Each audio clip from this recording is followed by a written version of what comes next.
बाबा कहाँ गए, लेकिन उनके लिए एक लाइन है, तो जैसन सोचले रहनी सुनी बाबा मोर बारे।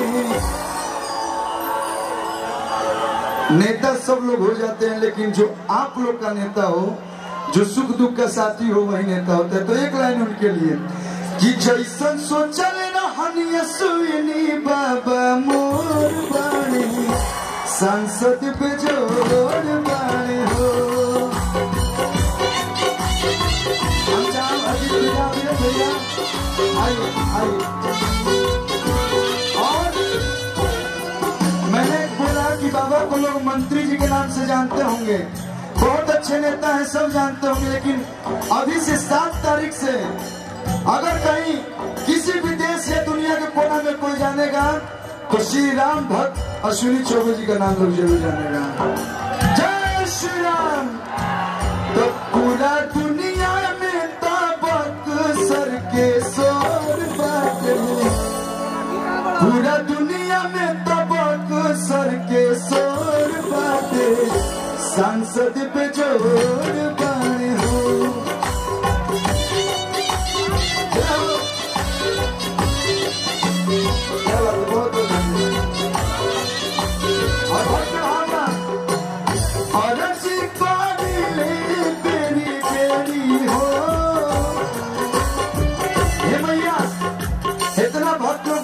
तू कहाँ बढ़ू और बेरी बेरी हो, बारू तू पहले कहाँ देरी हो।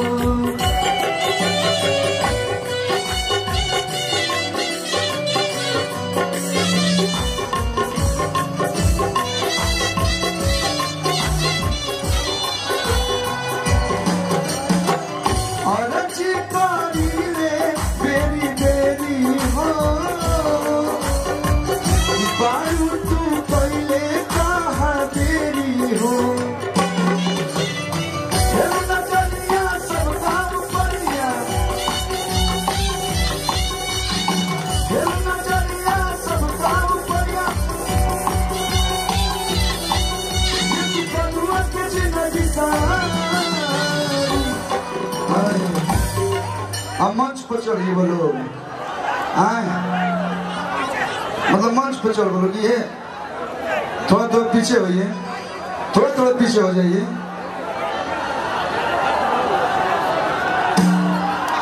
थोड़ा थोड़ा पीछे हो जाइए, मंच पर चढ़ने की कोशिश मत कीजिए। निवेदन है, साथ दीजिए, सभी लोग से हाथ जोड़ के नाम निवेदन है।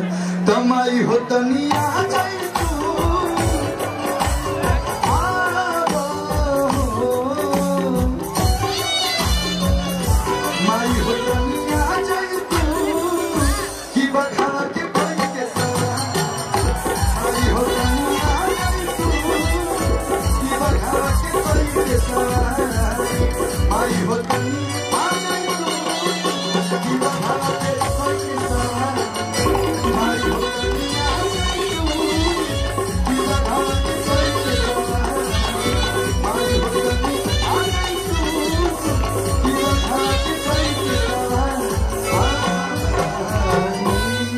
अच्छा लगा लोग की देखो कलुआ खातिर जोरदार ताली आप लोग बजा के आशीर्वाद दो। हरी बघावा के बाघ जिला बक्सर है।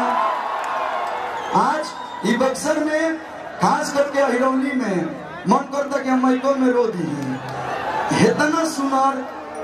आज लोग कहता कि धर्म आस्था से यूथ पीछे जा रहे हैं, लेकिन जब तक हम लोग के बीच में माननीय मंत्री जी का और जितने लोग यहाँ पे उपस्थित हैं उनके टीम का, जितने लोग अगर इस दुनिया में इस धरती पे जब तक रहेंगे तब तक धर्म आस्था से लोग दूर कभी नहीं भागेंगे। प्रेम से श्री रामचंद्र की जय श्री राम। से भैया जय श्री राम। वाह जियो। थोड़ा थोड़ा भैया है ना से गलती होता है, थोड़ा थोड़ा पीछे आ लो।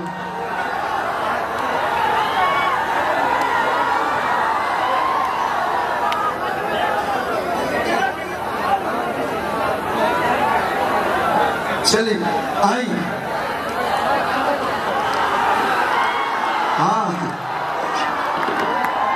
हाँ